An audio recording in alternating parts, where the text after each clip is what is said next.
este panel que aparte a mí me encantó y que tiene que ver mucho también con la frase que comenté ahorita que dice que crisis que transforman nuevas oportunidades industriales en nuestro país. Y bueno, es un panel de lujo. Voy a presentar rápidamente a quienes son nuestros panelistas, empezando por el doctor Luis Ernesto Derbez Bautista. El doctor es actualmente rector de la Universidad de las Américas Puebla, es economista por la Universidad Autónoma de San Luis Potosí, maestro por la Universidad de Oregón y doctor por la Universidad del Estado de Iowa. Su trayectoria combina la academia, el servicio público y el liderazgo institucional. A nivel nacional ha sido secretario de Economía y secretario de Relaciones Exteriores del Gobierno Federal. A nivel internacional ha fungido como consultor del Banco Mundial, del Banco Interamericano de Desarrollo, de Ford Motor Company y Grupo Financiero Banorte. Es miembro número de la Academia Mexicana de Derecho Internacional y fue admitido en 2007 como miembro de la Academia Pontificia de Ciencias Sociales del Vaticano. Ha formado parte de diversos consejos consultivos de empresas e instituciones como Bombardier, Banorte y el Instituto Mexicano de Tecnología del Agua, aportando su conocimiento económico y estratégico para el desarrollo del país. Bajo su liderazgo, la Universidad de Puebla ha mantenido una sólida reputación académica y proyección internacional.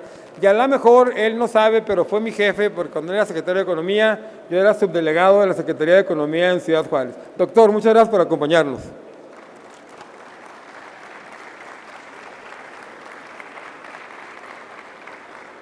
Ahora me permito presentar a Luis Gerardo Inman Peraldi, ingeniero de alimentos, precisamente por la Universidad de las Américas de Puebla. Luis Gerardo es un empresario con visión integral y compromiso social. Actualmente funge como presidente del grupo empresarial Interhum, del cual es también accionista en cada una de sus marcas, como son los productos Jumbo, Inwow, Inman Design, Heights Adventure, The Mines y Metalworks. Es CEO de Productos Jumbo, una empresa con más de 50 años de experiencia especializada en el diseño y fabricación de juegos infantiles, gimnasios al aire libre y mobiliario urbano, con el enfoque en la creación de espacios públicos inclusivos y de calidad. Ha tenido una destacada participación en organismos empresariales, fue presidente de Canacintra Puebla y actualmente es asesor de su presidencia. Muchísimas gracias, Luis Gerardo.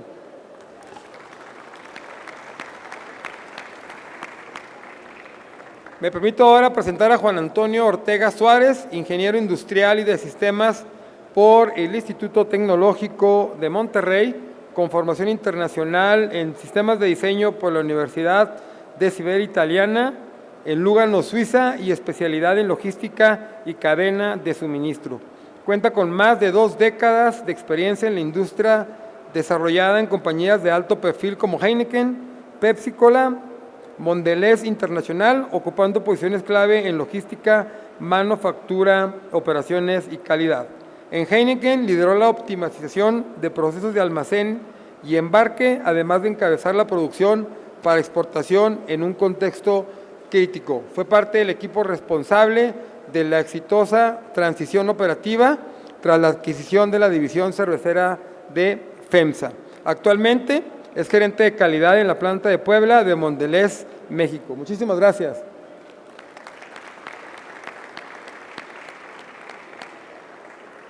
Y bueno, conocido de todos nosotros, mi buen amigo Carlos Julián Sosa es licenciado en Administración de Negocios Internacionales y maestro en Administración de Empresas por la Universidad de las Américas de Puebla. Fundó su propia empresa a los 22 años, justo después de graduarse de la licenciatura. A pesar de no contar con conocimientos en el área de alimentos, detectó una oportunidad de negocios en el segmento del fast food. Llamó su atención el incremento en el consumo de almuerzos con tecnología envasada en jóvenes universitarios, por lo que decidió crear su marca y distribuir ese tipo de productos en las misceláneas cercanas a las principales universidades de la ciudad. Con el paso del tiempo logró posicionarse en la región, certificó sus procesos e ingresó como proveedor de cadena comercial OXXO. Con el paso de los años, su empresa se ha consolidado como la principal desarrolladora del segmento en el centro del país de este tipo de insumos. Actualmente su planta produce más de 60 insumos de esta categoría para diversas empresas de esta categoría. Y bueno, como ustedes saben, actualmente es presidente de Canacintra Puebla y cofundador del clúster agroalimentario del Estado de Puebla. Carlos Julián Sosa, muchas gracias, Carlos.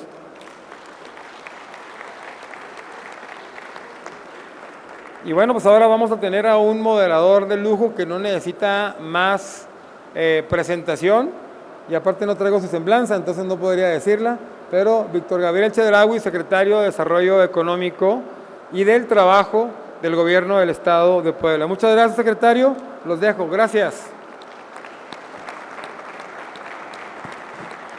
Pues muy buenas tardes a todas y a todos. Les damos la más cordial bienvenida a este panel tan importante que es Crisis que Transforman, nuevas oportunidades industriales en nuestro país. Un espacio diseñado para analizar cómo las recientes crisis económicas, logísticas, regulatorias e incluso sanitarias han impulsado cambios profundos en la manera en que producimos, comerciamos y planificamos nuestro desarrollo industrial en México.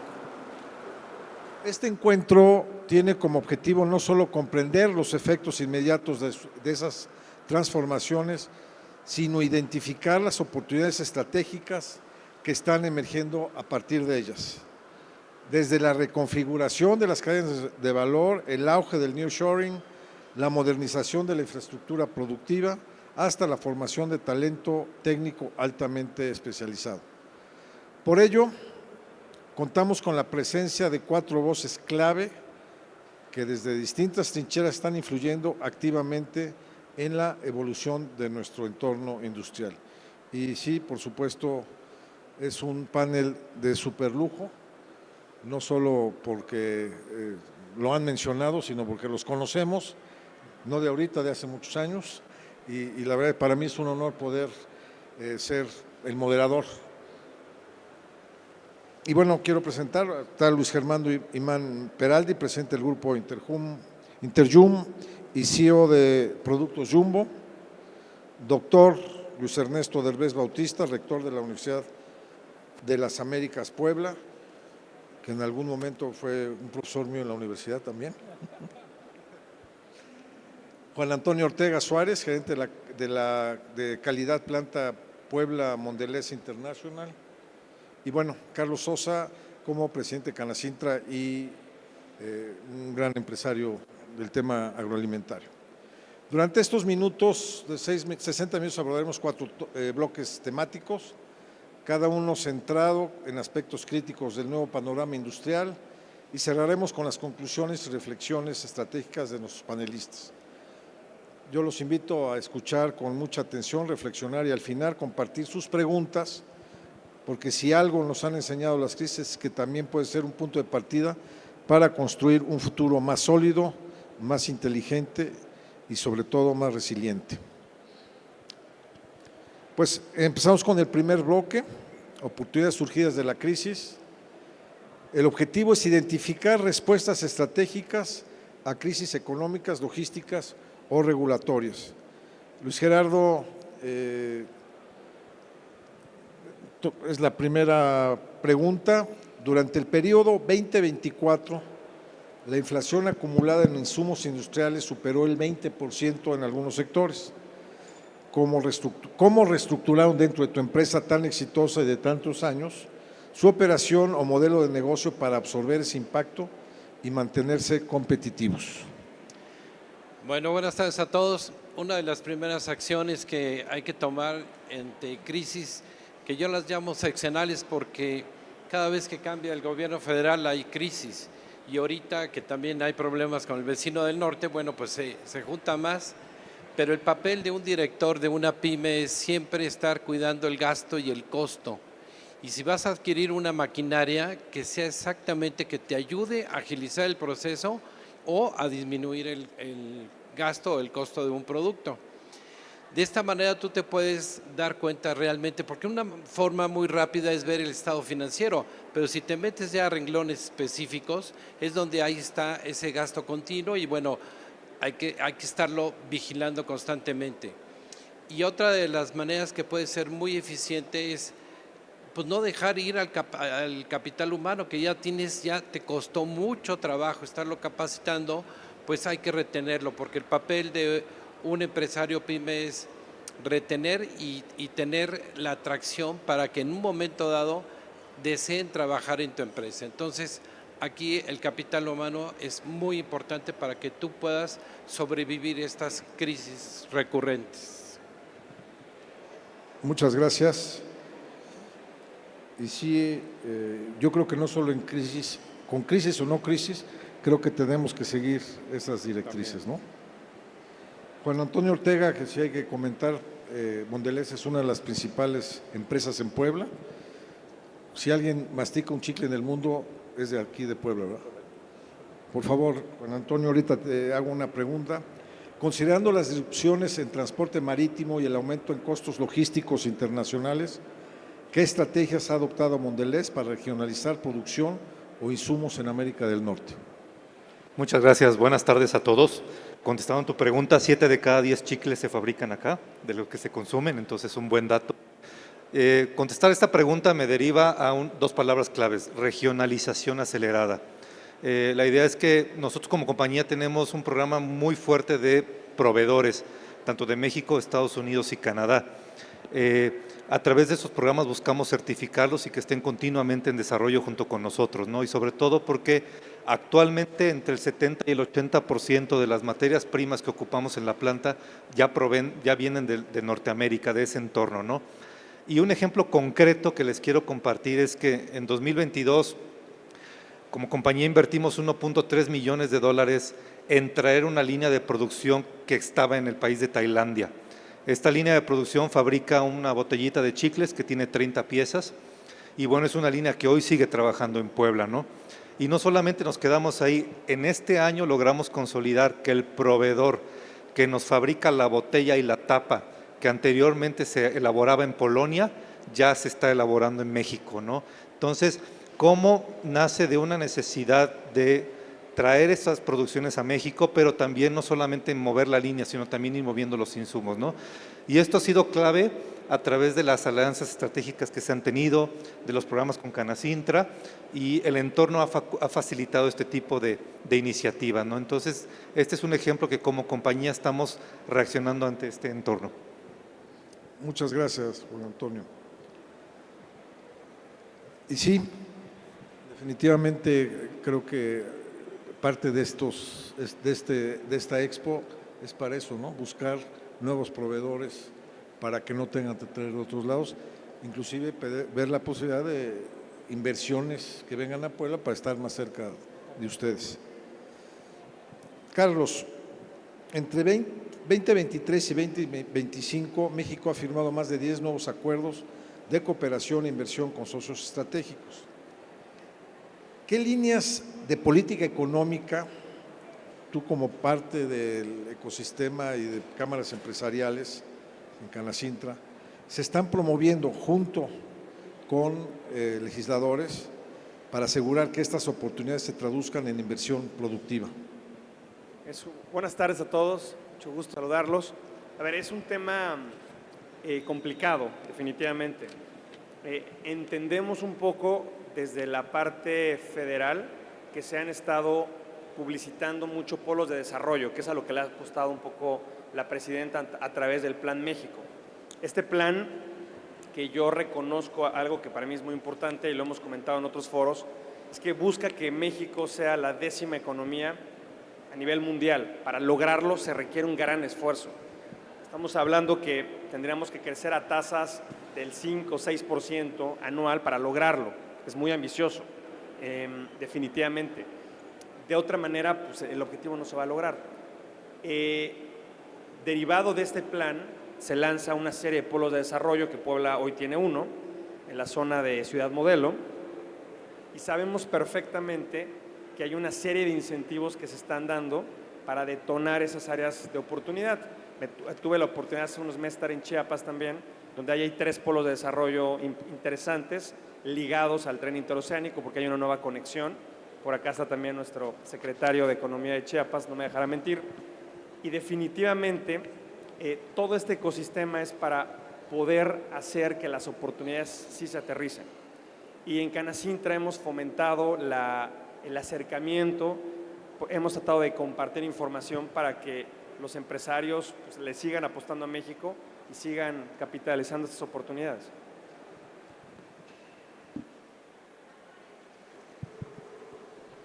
Y sobre todo la participación conjunta, gobiernos, academia y empresarios, ¿no? Mi querido doctor Luis Ernesto Derbez, las crisis de la pandemia cancelaria, el cierre de algunas industrias y la reconversión de otras. ¿Qué evidencia académica reciente existe sobre sectores emergentes que México debería priorizar en esta transición post-crisis? Buenas tardes a todos, gracias, Víctor. En la universidad lo que vemos desde el punto de vista de lo que se está desarrollando son varios sectores que van a ser prioritarios para México. Hace un momento se platicaron de las diferentes zonas, de lo que se está planteando, y aunque todo eso es positivo y realmente es algo que se va a requerir, una de las cosas en las que no se está poniendo suficiente énfasis en el país es en la inversión en verdadero desarrollo innovador. ¿A qué me refiero? Necesitamos pensar que México no puede continuar únicamente en el área de manufactura. México tiene que pensar muy en serio a lanzarse hacia las nuevas áreas, como por ejemplo, cómo se va a dar el uso de inteligencia artificial, cómo vamos a desarrollar una industria realmente desde el punto de vista de ese concepto, sí en chips, pero pensando seriamente de qué manera se pueden plantear, cómo se pueden llevar a cabo. Y eso requiere educación, eso requiere que la inversión que el gobierno estatal, el gobierno municipal, el gobierno federal haga y la iniciativa privada complemente, sea en centros de desarrollo de innovación, en universidades en todo el país. Que los jóvenes aprendan a innovar, que no aprendan a repetir, sino a innovar. Áreas muy importantes como va a ser el área farmacéutica. Hoy estamos descubriendo claramente, dada la dependencia que hay en el mundo de ciertos lugares en donde se producen los fármacos que se requieren, la oportunidad que tiene y que tuvo México. Es decir, México tuvo una gran oportunidad de haber abierto todo el área de farmacología, desarrollo de fármacos, y hoy seríamos verdaderamente no solo una potencia, sino el natural relacionado con los Estados Unidos. Pero no lo hicimos, no hicimos inversiones en esto, no hicimos inversiones en las áreas de salud, no hicimos inversiones en innovación y tecnología. La proporción de la inversión público-privada en investigación, ciencia, desarrollo y tecnología en México no llega ni al 0.7 del Producto Interno Bruto. Naciones que tienen verdadero desarrollo, que van a estar en la frontera, están invirtiendo en este momento entre 3 y 5% del Producto Interno Bruto. Y con respecto a lo que se mencionó aquí, yo no veo esto incluido en el Plan México. Si no está incluido esto en el Plan México, no tenemos entonces una visión de lo que se requiere hacia el futuro. Y lo que se requiere hacia el futuro es eso, gente que tenga capacidad de innovar, de desarrollar nuevas empresas, de tener una visión de largo plazo. Yo creo que estamos muy en lo que yo llamo la visión de corto plazo de nuestra generación, en lugar de estar pensando ya ahorita en México, ¿qué va a hacer la generación que en este momento está naciendo dentro de 20 años, dentro de 30 años, cuando no solamente termine sus estudios, sino empiece realmente a trabajar? Y eso, en mi opinión, es lo que hace falta. Hace falta esa visión que no es producto de este año, no se ha tenido a lo largo de los años y necesitamos adquirir.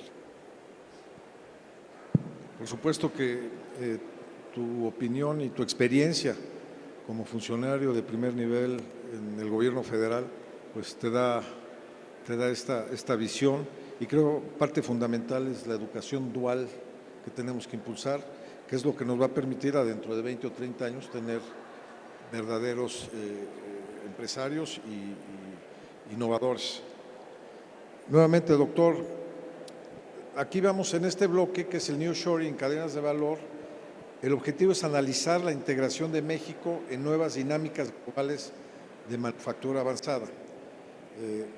Tú como rector de la universidad y estando en la academia, diversos estudios estiman que el nearshoring podría representar hasta 35,000 millones de dólares anuales en nuevas exportaciones para México. ¿Qué capacidades productivas y de conocimiento considera prioritario desarrollar para no solo ensamblar, sino diseñar e innovar desde el país? Ya lo mencionaste, pero creo que… Yo creo que ahí vamos a tener que hablar de cosas que no creo que tengamos muchas ganas de meternos, que es, si en este momento yo estoy observando a una nación llamada Estados Unidos, que lo que está pensando son dos cosas que no son necesariamente las mejores ni para el mundo ni para la región. Una, que Estados Unidos debe regresar a ser el centro manufacturero del mundo, lo cual en mi opinión no sería lo correcto ni lo adecuado. Y segundo, que en verdad se haga un planteamiento en el cual yo lo que creo en comercio exterior es en un sistema cerrado. Entonces lo que México, ya no voy a hablar del mundo, de México, necesita pensar muy en serio es en esta nueva relación y en esta nueva dinámica. Tenemos que hablar empresarios mexicanos con empresarios americanos, con empresarios canadienses, si eso continuara, que también es una pregunta interesante, y en esa relación comenzar a definir cuáles serían realmente los acuerdos entre empresarios para llevárselo a los gobiernos, porque de otra manera va a ser muy complicado que podamos realmente crear una estructura compartida de producción entre México y Estados Unidos. Yo voy a hacer a un lado a Canadá en este momento porque creo que hay una situación difícil de entender.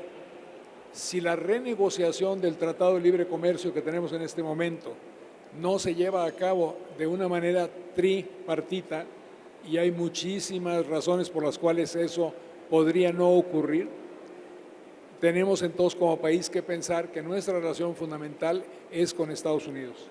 Y dada esa relación con Estados Unidos, de nuevo tendríamos que trabajar con empresarios y por supuesto con funcionarios de gobierno para que se piense en esa conexión. Eso es lo que tendríamos que plantear, pero es más una cuestión política que una cuestión de otra naturaleza. Muchas gracias, doctor. Para Juan Antonio Ortega, desde tu experiencia en comercio exterior, ¿cómo están respondiendo las grandes empresas a factores como la revisión del TEMEC, el endurecimiento del arancelario de Estados Unidos y los costos regulatorios en México? Gracias, gran pregunta. Divido mi respuesta en dos partes. La primera parte, hablar un poco del nearshoring, que es algo que estamos impulsando mucho con los socios que tenemos en Estados Unidos y Canadá. Es un programa que actualmente está fuerte, está vivo, y sobre todo porque les mencionaba hace rato, ¿no? La dependencia que ahora tenemos de materias primas del norte. Nuestra planta exporta la mitad del volumen que produce, entonces eso está en un entorno bastante interesante, ¿no? Y siempre apegándonos a las reglas de origen del Tratado de Libre Comercio, ¿no? Mondelez, como empresa, nosotros siempre buscamos cumplir las legislaciones y las regulaciones tanto nacionales como internacionales, ¿no? Y la segunda parte de mi respuesta es cómo estamos de manera quizá anticipándonos o teniendo una visibilidad temprana. Mondelez somos parte del programa Cuarto de Junto, ¿no? Y a través de este programa podemos tener esa cercanía con el gobierno y las relaciones que se están teniendo para poder tener justo ese awareness, esa visibilidad temprana que nos permita reaccionar ante un posible riesgo y también, ¿por qué no?, capturar oportunidades de esas revisiones que se llevan a cabo. Muchas gracias, Juan Antonio. Para Luis Gerardo Inman, la integración a cadenas globales exige certificaciones, trazabilidad y cumplimiento regulatorio. ¿Qué barreras específicas ha enfrentado una empresa como Interjum para convertirse en proveedor confiable de grandes empresas globales? Pues quiero comentarles que por no tener orden y limpieza en el 2009 se quemó la fábrica y se quemó totalmente. Doctor, ¿te acuerdas que al otro día me habló por teléfono y bueno, yo estaba muy triste porque bueno, afortunadamente no hubo pérdidas humanas, pero en 2 horas se quemó todo. Y me habló y me dijo, te hablo como universidad y como amigo, ¿qué se te ofrece? Pero en ese momento yo estaba viendo mi título y ahora sí que mi título se hizo chicharrón. Y bueno, pues ya después ya me otorgó una copia, pero este es el lastre que nos pasa a las pymes, que no tenemos orden y limpieza en nuestros procesos y eso hizo que me la cobrara muy caro. Ahora yo invito a las pymes a que se certifiquen, en este caso nosotros ISO 9000 2001, 2015, perdón, eso es lo que nos ha hecho estandarizar los procesos y con los convenios que tenemos con compañías internacionales es nuestra carta de presentación. Con esto estamos estandarizados y es hacerlo bien a la primera y con calidad. Y la otra, bueno, pues hay un número que se llama DUNS, que te sirve como un buró de crédito para la industria, que te da específicamente pues, proveedores, cómo está tu sanidad financiera, en fin, eso es muy bueno. Y bueno, el registro, de hecho, en México, que siempre hay que tenerlo a la mano. Gracias. Carlos, ¿qué instrumentos fiscales o programas de desarrollo industrial están priorizando como empresarios junto con el gobierno para atraer inversiones manufactureras en zonas estratégicas como el corredor interoceánico o clústeres automotrices del Bajío y Puebla? Mira, nosotros hace aproximadamente un año, cuando se lanza el tema del corredor interoceánico, en una sesión de Consejo Nacional, de hecho, aquí hay un par de consejeros nacionales de Canacintra, llega el secretario, que bueno, en su momento, hoy es el secretario de Marina, en su momento era el encargado del corredor, y nos empieza a platicar los incentivos fiscales que hay de instalarse. La realidad es que nos explicó muchos temas, fue una plática muy interesante, y posterior a eso lo invitamos a Puebla el año pasado, a finales del año pasado. Nos explicó que habían muchas cosas que aún se estaban construyendo, y al día de hoy siguen habiendo algunas dudas. Lo que sabemos, y de hecho no es comercial ni está planeado, pero en un mes vuelven a venir. Y ahora sí vienen con los especialistas y los desarrolladores que están haciendo los parques a lo largo de todo el tren interoceánico para platicarnos puntualmente de los beneficios fiscales de instalarse ahí. Porque hay varias dudas, porque suena muy bien, muy bueno para ser verdad. Hablan de un incentivo de 5 años sin pagar IVA para las empresas que estén ahí instaladas y 3 años de ISR. La duda que tenemos es los requisitos para poder aplicar a esos beneficios. Yo he tenido juntas en diferentes estados con secretarios donde les he preguntado puntualmente y la realidad es que no ha habido una respuesta tan clara. Entonces, por eso pedimos una reunión, porque creo que hay muchos beneficios y seguramente en el polo de bienestar que habrá en Puebla y que hay en los estados vecinos también habrán beneficios, pero aún no hay tanta claridad. Y creo que es algo que como Canacintra tenemos que aterrizar y compartir al empresariado porque son herramientas para hacerlo más competitivos. Y bueno, aparentemente pues es muy atractivo, ¿no? Yo creo que muchas empresas van a voltear a ver cuando haya un poquito más de información. Muchas gracias, Carlos. El bloque 3 es talento, automatización e infraestructura.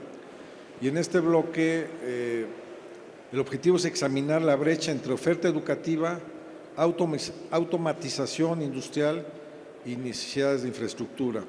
Para ti, Luis Gerardo, después de lo que has vivido como PYME, entre 2022 y 2024, México registró un déficit de más de 800,000 técnicos especializados en procesos industriales avanzados. ¿Qué estrategias han seguido para atraer y tener personal técnico calificado ante esta escasez? Sí, bueno, pues saben, después de la pandemia, pues cambió muchísimo las cosas y dentro de la empresa tuvimos que hacer Jumbo University. No te estoy haciendo la competencia, doctor.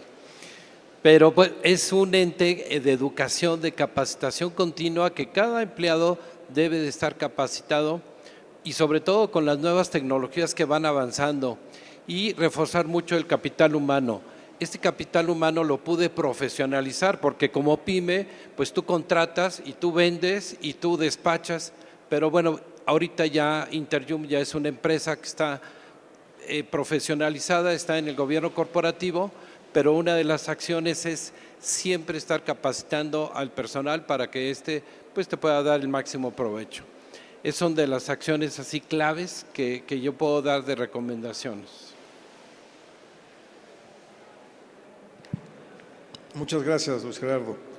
Doctor, en un contexto donde la automatización avanza y la inteligencia artificial impacta el empleo industrial, ¿cómo están ajustando los planes de estudio para formar perfiles híbridos con capacidades técnicas y digitales?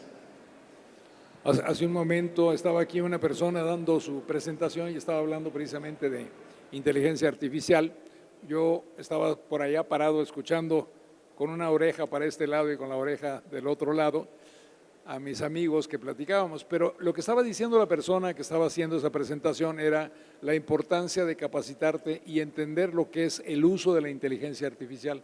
Lo que mencionaba era que las generaciones antiguas usaban prácticamente la inteligencia artificial, se refería al Google, al GPChat y todo este tipo de instrumentos como buscadores de información, que es lo que estamos acostumbrados a hacer.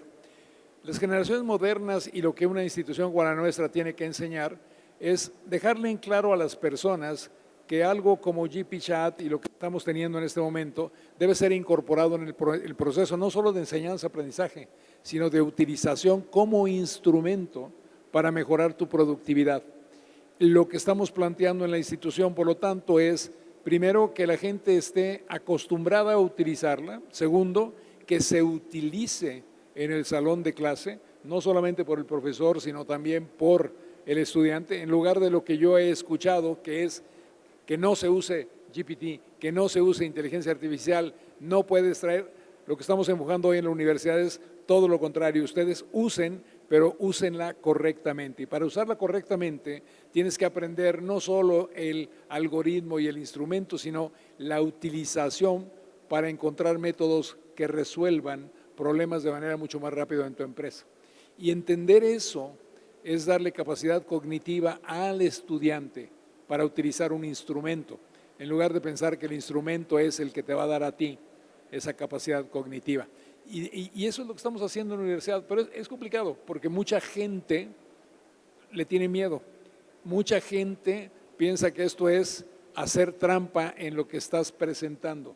Y es exactamente lo contrario si lo entendemos como lo que es, un instrumento para mejorar tu productividad. Entonces, esa capacitación es lo que cualquier institución educativa tiene que estar practicando ya en este momento. Para eso tienes que capacitar a tus profesores, tienes que capacitar a tus instructores, tienes que capacitar a tus estudiantes. Y no es fácil, porque muchos de ellos sí lo usan nada más para copiar, ¿sí? O sea, para copiar cosas en lugar de decir, ¿cómo uso esto para resolver problemas, para mejorar situaciones? Y es lo que estamos tratando de hacer en la institución. Muy interesante. Carlitos, no, Juan Antonio. La productividad industrial en México sigue por debajo del promedio de la OCDE. ¿Qué inversiones en automatización, digitalización o mejora de procesos están realizando para aumentar la productividad por trabajador?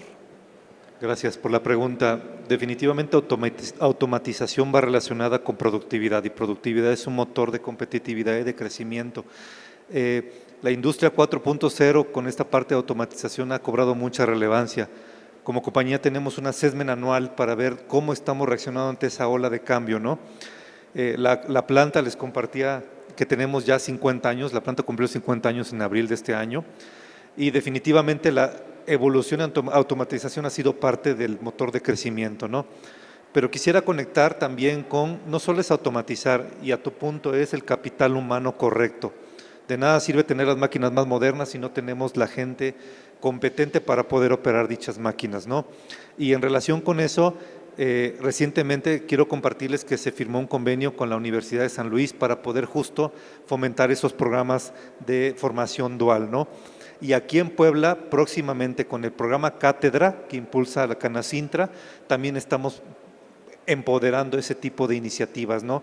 Entonces, cierro mi respuesta con sí automatizar, sí meter inversiones como las que les mencionaba, pero se vuelve crucial todavía el capital humano correcto, capacitar y sobre todo retener.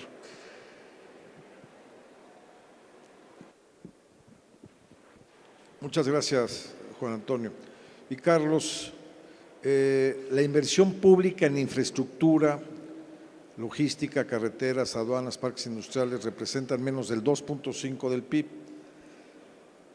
¿Qué planes o reformas sugieres para elevar esta inversión y garantizar condiciones para el desarrollo industrial desde Canacintra? Hemos platicado en diferentes foros la necesidad de seguir atendiendo este tema. Les voy a dar algunos datos importantes. China, en los años 90, invertía aproximadamente el 9% del PIB en desarrollo de infraestructura. Eso fue analizando el caso de éxito de China, de las apuestas más interesantes y más fructíferas para el país. Los países desarrollados regularmente invierten no tanto. Según la OCDE andan sobre el 1% de forma fija. Sin embargo, su infraestructura ya es muy robusta por todo el desarrollo que ya traen. En países emergentes, lo que se recomienda es que la inversión sea del 5% del PIB.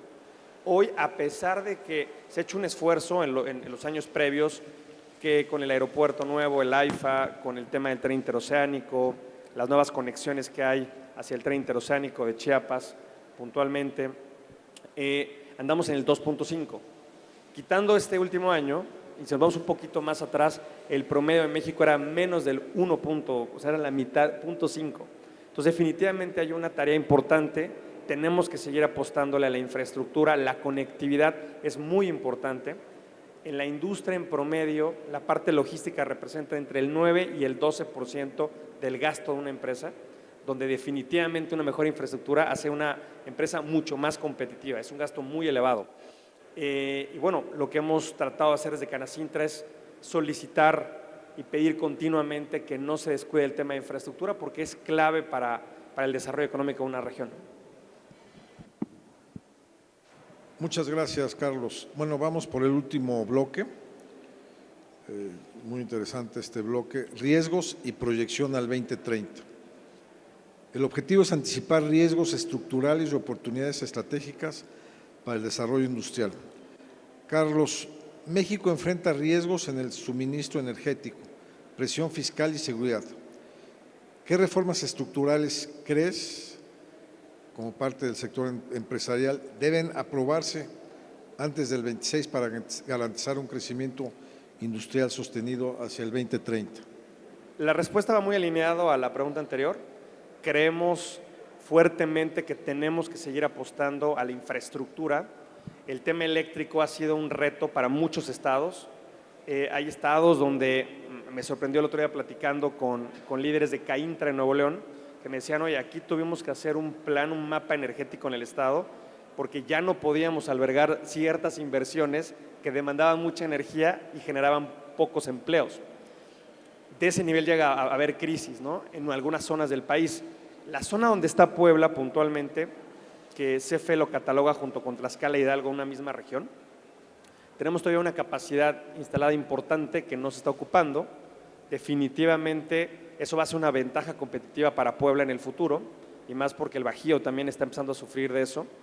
Y definitivamente quien lo visualice, le apueste y invierta dinero en eso va a ser un gran diferenciador. Entonces creo que tenemos que seguir hablando del tema, ponerlo en la mesa, compartirlo, socializarlo, porque son grandes herramientas que tenemos como región y definitivamente el país tiene que ser una inversión muy importante en esa materia. Muchas gracias. Doctor Luis Ernesto Derbez, si México quiere competir con economías como Corea del Sur o Brasil en exportaciones con valor agregado, ¿qué ajustes a nuestro modelo educativo considera importante realizar para alcanzar esta meta? Yo estoy convencido que necesitamos más ingenieros y más científicos. El país no está invirtiendo suficiente en eso. La mayor parte de nuestros jóvenes, tanto en universidades públicas como privadas, está yendo a lo que se conoce como las carreras tradicionales. Son las carreras de administración, derecho, etcétera. Todas esas carreras son buenas, pero hay exceso de profesionistas en esas áreas. Lo que requiere México, si en verdad piensa que va a crecer y que se va a desarrollar y que va a hacer exactamente lo que mencionaste en la pregunta, es necesitamos científicos, necesitamos ingenieros. Y no necesariamente se refiere a médicos y enfermeros, se refiere a verdaderos científicos de investigación. Necesitamos hacer mucho más investigación en desarrollo de ciencia natural, en desarrollo de ciencia aplicada y en desarrollo realmente de ingenieros que tengan la capacidad, que hace un momento mencionó mi colega, que están haciendo ellos acá en Mondelez, que no es nada más el que yo tenga el aparato, es que tenga la gente que sepa manejar ese aparato y que además, eso no lo dijo, pero yo creo que la empresa lo piensa, y que además pueda encontrar maneras de mejorar aún el rendimiento de ese aparato. Esas personas en general, hay excepciones como el caso aquí a mi izquierda de Carlos, que no sabiendo nada de alimentos, según dijeron en tu presentación, se dedicó a ese negocio, porque lo que él tiene es exactamente lo que requiere el país, que es esta capacidad de adaptación para entender un negocio, llevarlo a cabo, asesorarse con las personas correctas para la parte que sería técnica, y ahí es donde necesitan los técnicos para que gente como los que están aquí sentados, ustedes, tengan esa capacidad de desarrollar empresas. Muchas gracias. Luis Gerardo, ¿qué sectores consideras que ofrecen las mayores oportunidades de escalamiento para las pymes industriales mexicanas en los próximos 5 años? Pues el sector más importante que tenemos es tu propia empresa. Yo no veo y visualizo un sector maravilloso que sea un boom. No, a ver, en tu propia empresa hay que tener innovación constante. Mejora lo que ya tienes, hazlo más simple, hazlo más rápido y bájale el precio. Esto es muy fácil, pero la innovación tiene que estar siempre constante. Diferenciate, porque si el cliente en un momento dado ni le contestas o no contestas rápidamente, en menos de 3 segundos puede cambiar a otros 100 competidores que hay. Y bueno, nosotros, y tomando el tema de la inteligencia artificial, me planteé que este año 2026 todo el que trabaje en el grupo Interjum debe de conocer inteligencia artificial. Si no, no va a poder estar en el 2026. Fui muy drástico, pero les voy a poner un ejemplo de cómo se agilizan los procesos. Tenemos 26 vendedores en toda la República y Latinoamérica. Antes, para cambiar el color de un módulo o hacerle alguna transformación de algún aparato, de una resbaladilla, tenía que pasar al departamento de INGUAU, que es nuestro departamento de innovación, para que los diseñadores le hicieran los cambios respectivos. Ahora el mismo vendedor le toma la foto, le hace la pregunta a inteligencia artificial: quiero que me lo cambies de color, quiero que le pongas gobierno del estado de Chiapas, quiero que le pongas todo lo que quiere el cliente, lo hace en menos de 30 segundos. Y eso es el llamado para que en tu propia empresa puedas hacer los cambios. Y otra cosa que recomiendo mucho es profesionalízate. Institucionaliza la empresa, haz el gobierno corporativo, y todo el mundo sabe que el gobierno corporativo tiene varias etapas, y afortunadamente ahorita ya estoy en la etapa de sucesión. Ivy, apúrate más porque ya quiero jugar más golf, irme más a la moto. Esa es una buena respuesta para que la sucesión sea tersa y que no haya conflictos entre familia, porque las empresas familiares, cuando no están bien alineadas, hay un conflicto muy grande. ¿Y cuántas empresas grandes hemos conocido en Puebla que ahora no son nada? Es que el mensaje es innovación, capacitación y profesionalízate y llega a un gobierno corporativo. Muchas gracias, Juan Antonio. Finalmente, ¿qué variables como tipo de cambio, inflación, competitividad fiscal o entorno político serán determinantes para que las multinacionales sigan apostando por México hasta el 2030? Muy buena pregunta. Varias de las que mencionaste definitivamente son determinantes. Solo quisiera complementar, empezando por seguridad. El país tiene un tema importante en materia de seguridad, ligado mucho al tema de el robo en transporte de carga, ¿no? Es algo que nos pega mucho a las compañías. Definitivamente hay una acción fuerte que se tiene que hacer ahí, ¿no? La otra también es toda la parte de entorno macroeconómico, el poder hablar de inflaciones por debajo del 5%, tener un tipo de cambio competitivo, pues definitivamente son atrayentes de inversiones extranjeras y de promoción del empleo en nuestro país, ¿no? También una parte importante es todo el tema regulatorio, ¿no? Cómo tenemos esas conversaciones francas con el gobierno, iniciativa privada, para poder establecer las regulaciones en común acuerdo para nosotros, ¿no? Todo el tema de ley de importaciones, exportaciones, etiquetado, que siempre sean bajo un diálogo honesto y abierto y que sean lo mejor para el país, ¿no? Definitivamente estas son ejemplos de las que vienen a la cabeza, son determinantes para poder el día de mañana lograr lo que estamos buscando. Muchísimas gracias. Bueno, pues vamos a las conclusiones finales. Un tiempo estimado para esta fase, que es la fase final, es de 2.5 minutos por panelista, que sea muy breve. y cada participante ofrece una reflexión de cierre, priorización, visión estratégica o recomendaciones concretas. Y bueno, pues muy brevemente, las recomendaciones para pequeñas y medianas empresas ante un entorno de relocalización y automatización. Para ti, Luis Gerardo. No le tengas miedo, porque siempre tenemos ese miedo de crecer, ese miedo de comprar un camión o de comprar una maquinaria. A ver, apaláncate, ten un asesor, eso es muy importante, que el empresario sabemos que ni todo lo podemos hacer, ni todo lo sabemos.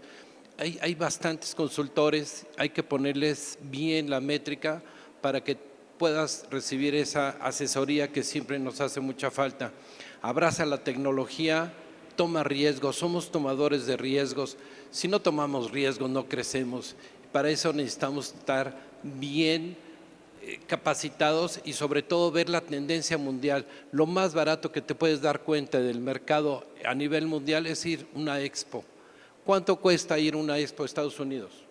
Un boleto de $500, $800, más 3 o 4 días que te quedes ahí, es la mejor inversión para que veas en dónde estás, en qué industria estás y sobre todo las tendencias. Para mí, ese es de lo más importante que puedas tener y lo rectifico. No tengas miedo a crecer. Todavía hay muchas cosas por hacer y otra de las mejores maneras de crecer es afiliarte a una cámara. A Canacintra es de las mejores opciones y porque se los digo porque en algún tiempo pagué muchos años Canacintra y llegó un decreto expropiatorio de un gobernador y me dijeron en una semana tienes que desocupar, pues estaba dentro de la zona territorial Atliscayot y la verdad es que estaba llorando, o sea, era una desesperación horrible y me dice el contador, oiga, ¿y por qué no le habla al presidente de Canacintra? Siempre pagamos y no, pues no tenemos una interacción. Maximino Ver, me acuerdo que estaba y me dijo, ¿qué es lo que te pasa? Fuimos con el secretario de Obras Públicas y le dijo, te presento a Luis Gerardo Inman, es un industrial y exige respeto porque es socio de la Cámara. A partir de ese momento, Jumbo, Luis Gerardo Inman, fue diferente. Conté con el peso específico de la Cámara y hoy soy lo que soy, mucho por Canacintra. Muchas gracias.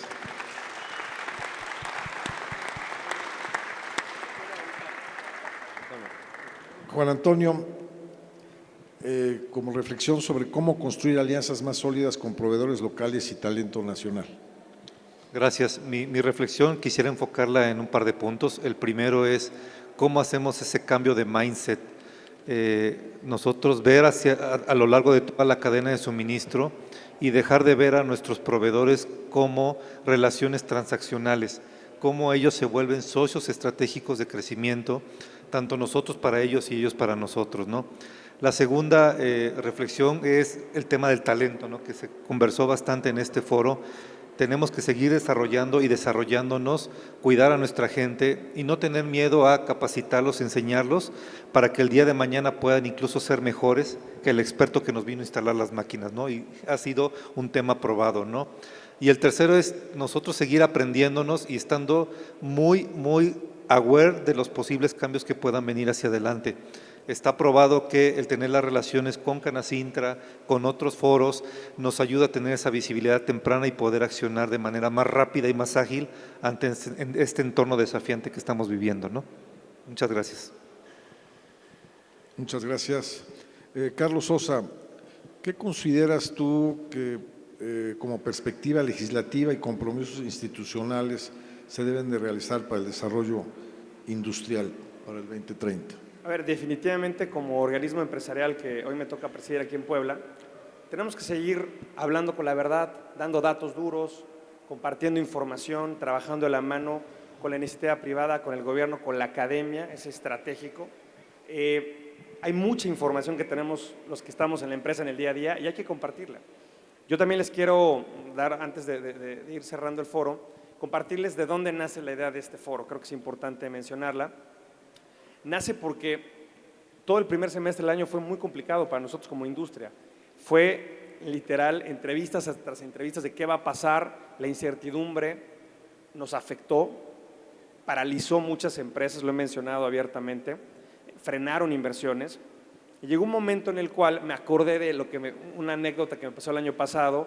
Vino a Puebla el ingeniero Carlos Slim, lo invitamos a una comida, me tocó sentarme muy cerquita de él y me sorprendió porque le hicieron la misma pregunta. Le dijeron, oye, en una época como la que estamos viviendo, donde hay mucha incertidumbre, ya se hablaba de Donald Trump, fue a finales del año pasado, se ve que vienen, y me sorprendió su respuesta y se las comparto. Dijo, a ver, yo les puedo hablar, él, si no mal recuerdo, nació en 1940. Dijo, yo les puedo hablar por experiencia propia desde los años 50 y mi papá me platicaba, decía él, desde 1900. México siempre ha tenido crisis. Dijo, esto no ha cambiado. O sea, dijo, yo les puedo hablar década por década y le destinó 20 minutos explicando lo que él vivió en cada década.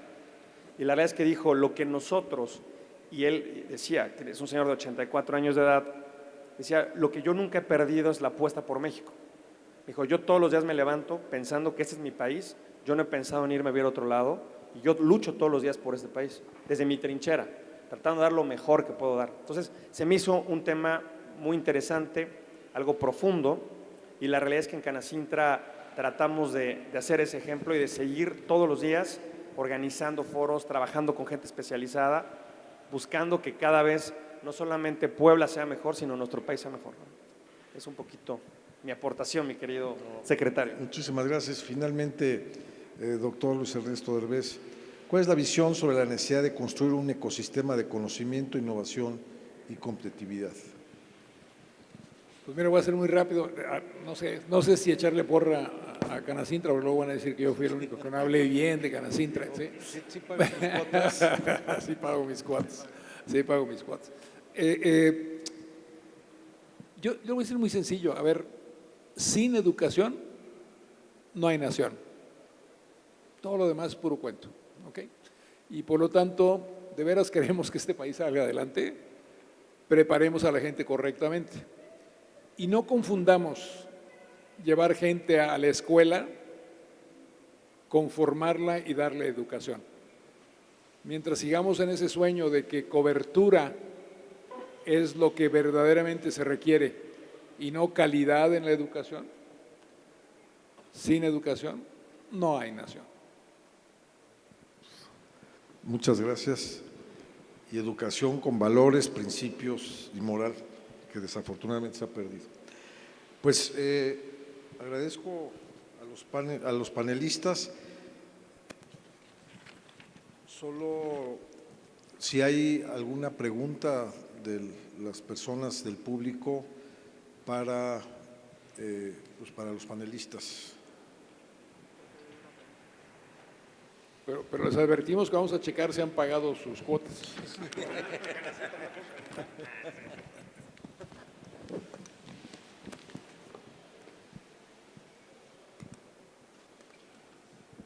Hola, mucho gusto.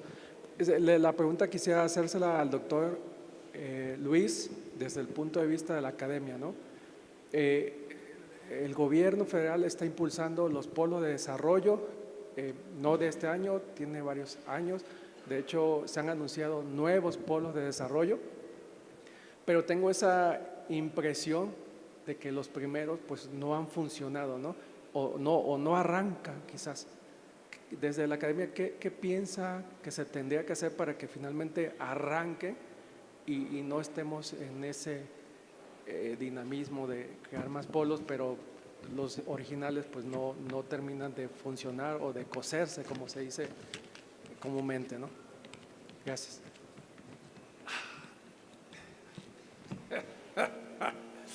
A ver, no voy a meter en muchos pleitos porque si no voy a andar otro año y medio, 2 perseguido, pero a ver, en el contexto muy concreto de lo que usted está preguntando, todo lo que tiene que hacer México, es observar qué pasó con el corredor que existe en el centro del país y con el desarrollo que existe en el norte del país.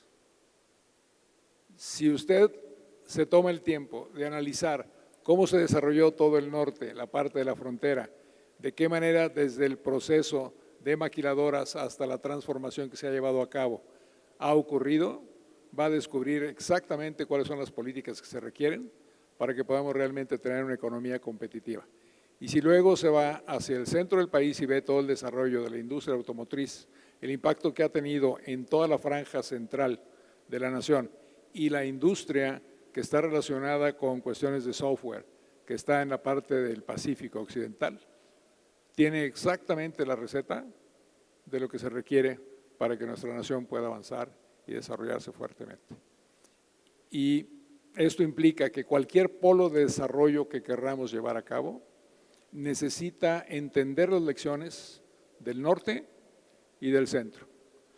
Estas partes están agotadas precisamente porque ya han crecido demasiado. Es ahora esta política que está llevando a cabo el gobierno de la presidenta, que me parece a mí correcta, de desarrollar toda una serie de polos a los cuales se les den los incentivos correctos desde el punto de vista de los gobiernos. Aún así, si no analizan seriamente cómo fue que se desarrolló toda la parte del norte y toda la parte del centro, muchos de estos polos no van a alcanzar la maduración correcta. Yo creo que ese es el único detalle que en mi opinión, no conozco exactamente el programa, pero que en mi opinión le falta todavía a lo que es este concepto del desarrollo de polos, tanto en lo que es el corredor ísmico como cualquier otro polo que el gobierno federal o estatal quiera poner en práctica. Y francamente yo recomiendo eso porque es muy sencillo, es ver lo que pasó en donde está el éxito de la nación. Y el éxito de la nación en este momento está en ese desarrollo de la industria automotriz, autopartes, software, maquiladoras, etcétera, que puede ser simplemente analizado y trasladado junto con los incentivos que está ofreciendo el gobierno. Porque si no, yo creo que el gobierno está ofreciendo muchos incentivos. No los conozco, pero ahorita por la mención que acaba de hacer Carlos, me deja ligeramente preocupado, porque no es a base de incentivos que se desarrolla una economía. Es a base de los incentivos correctos, que no necesariamente son ni fiscales, ni financieros, ni de dinero. Lo que usted acaba de escuchar aquí de algunas personas es muy claro.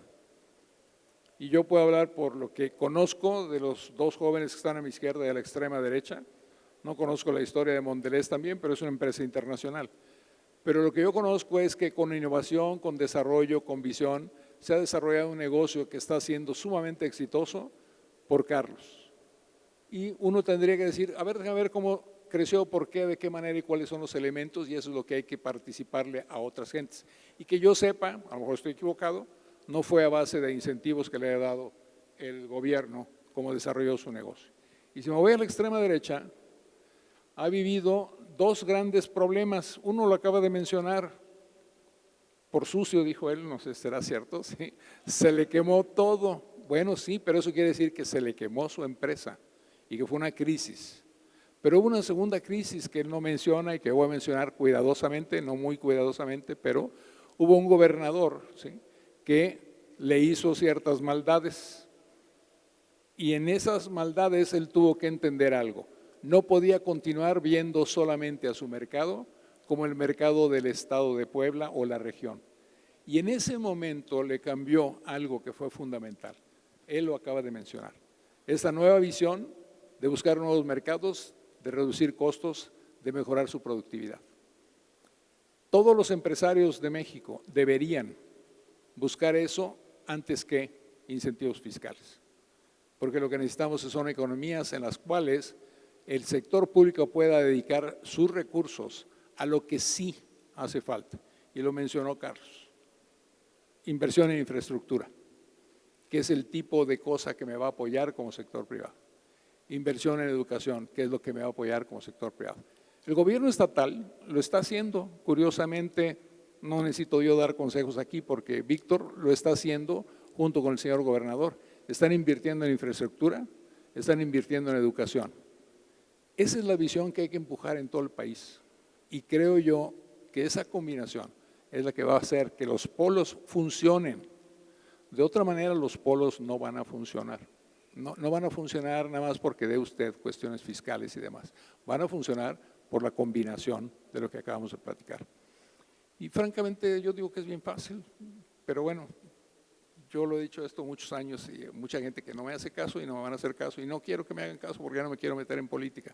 Así que en ese contexto, ahí está la recomendación.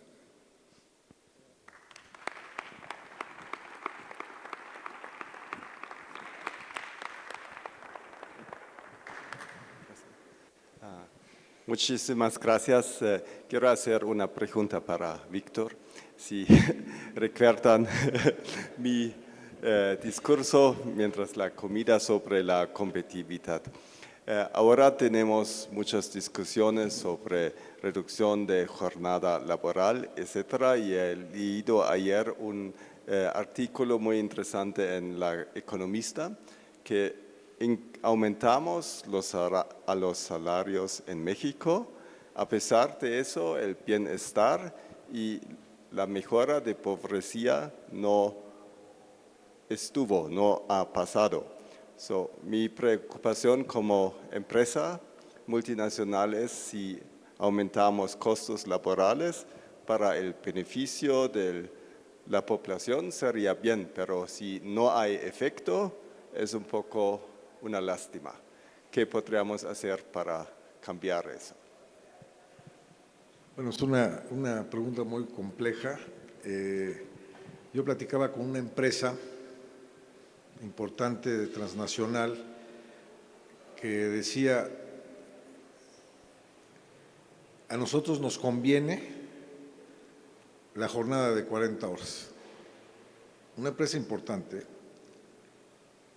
Porque si nosotros, con todo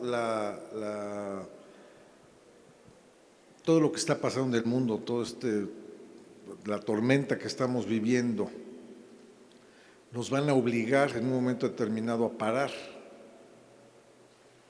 y vamos a tener que despedir gente.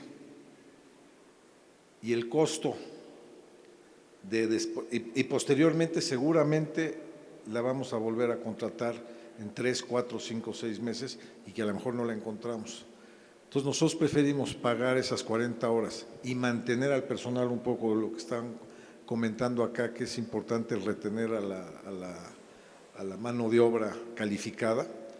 Entonces yo siento que son muchos aspectos que tenemos que tocar, no es así de simple. Creo que lo comentabas ahorita, ha habido inversiones fuertes en Puebla, pero el desarrollo económico no ha sido el que quisiéramos los poblanos. Se han venido a invertir millones y miles de millones de pesos, de dólares, en infraestructura, en empresas multinacionales, y cuando nosotros llegamos al gobierno, el 99% de los municipios estaban en el 60% de pobreza. ¿Qué es lo que estamos planteando ahorita? Y por eso lo comento, porque cuando se armó este panel me preguntaban si quería yo ser parte del panel o ser moderador. Y René y Carlos me dijeron, ¿por qué no eres mejor moderador? Le dije, yo sí prefiero ser moderador porque ¿qué es lo que vamos a escuchar? A la Cámara, a la academia, a empresa multinacional, a una pequeña empresa, y lo que tiene que hacer el gobierno es escuchar, ponernos a trabajar de manera conjunta, y algo que creo que sí tenemos que hacer y es el objetivo del gobernador, es que dentro de 6 años Puebla sea una economía tan dinámica que solo utilice al gobierno para articular, que no dependa nadie del gobierno, que tengan esa capacidad para poder mantenerse y el gobierno solo articular en lo que le corresponde. No debe de estarse metiendo más que solo en lo que pidan las empresas, en lo que pida la academia, y ser parte de este sistema y ecosistema que requerimos y que no estamos inventando el hilo negro, así lo hacen en otros países, ¿no? No sé si contesté la pregunta. Gracias. Más o menos. Sí. Disculpa para abusarte como… Yo no iba a contestar porque a mí no me tocaba, pero bueno, pues ya. Te agradezco. Una pregunta.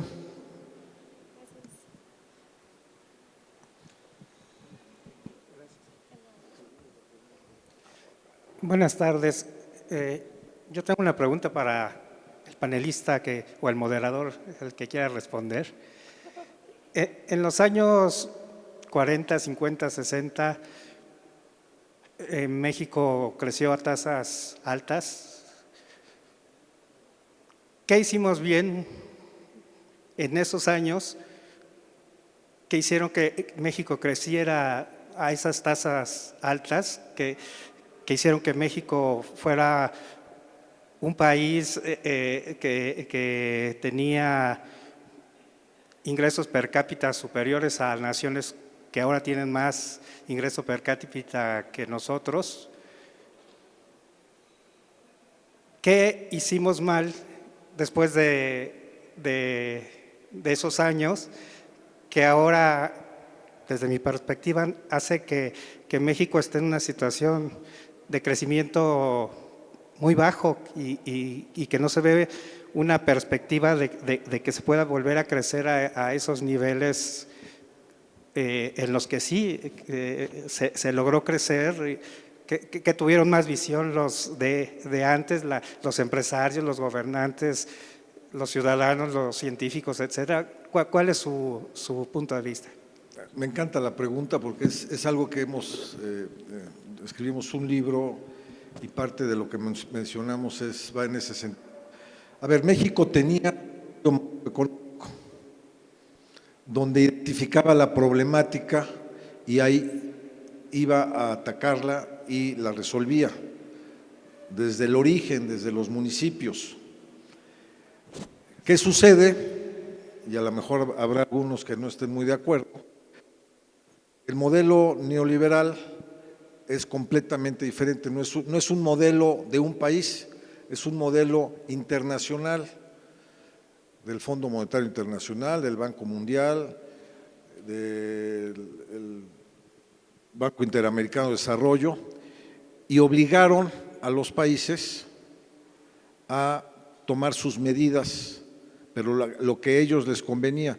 ¿Qué hicieron? Y cayeron los gobiernos mexicanos, y yo creo que cayeron los gobiernos de prácticamente todas las partes del mundo, endeudaron sustancialmente a los países en vías de desarrollo. ¿Y qué es lo que hicieron? Ahorcar a todos estos países. Porque lo que pasa en México, pues está pasando en toda América Latina y en muchos otros países. Entonces, nos volvimos dependientes. Antes éramos autosuficientes en agricultura, con maíz, frijol, trigo. ¿Y qué es lo que lograron estos modelos? A lo mejor el doctor me va a decir que no está muy de acuerdo, pero bueno, yo sí estoy convencido.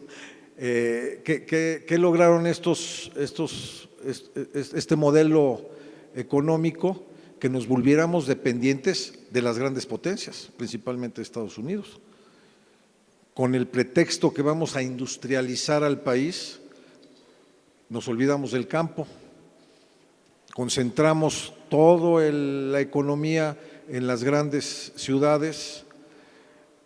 La migración del campo hacia las ciudades lo único que generó fue mayor pobreza, porque si estaban mal en sus municipios o en sus lugares de origen, venían a Puebla, en el caso de Puebla como en muchos otros lugares, allá había una pobreza, pero la gente tenía que comer. Venían a Puebla y seguían con la pobreza, nada más que hacinados,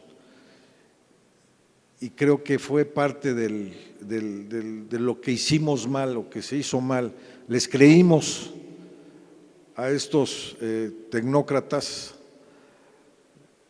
neoliberales, y que no sea un tema político, pero ese fue el problema. Les creímos, caímos y las consecuencias ahí están. En 1996, lo comento porque dentro del libro ahí aparece, escribimos en un artículo en el Sol de Puebla, donde decíamos que el modelo neoliberal, el 3 de junio de 1996, el modelo neoliberal, un modelo que debía determinarse en el 96. Y al final ponemos que México requiere de un modelo económico propio, que creo y estoy convencido que eso es lo que estamos haciendo a partir del 2018, es lo que se ha empezado a hacer, un modelo propio donde nuestras raíces, nuestra cultura, porque eso es parte también del modelo neoliberal, era quitarnos nuestra cultura, quitarnos nuestras raíces y convertirnos solo en consumidores. Y bueno, pues tenemos que regresar así al origen, pues con otro esquema internacional, pero yo sí estoy convencido que la manera en que podamos salir adelante y logremos un mejor México es con un modelo económico propio, no importado, como lo venimos haciendo desde 1982.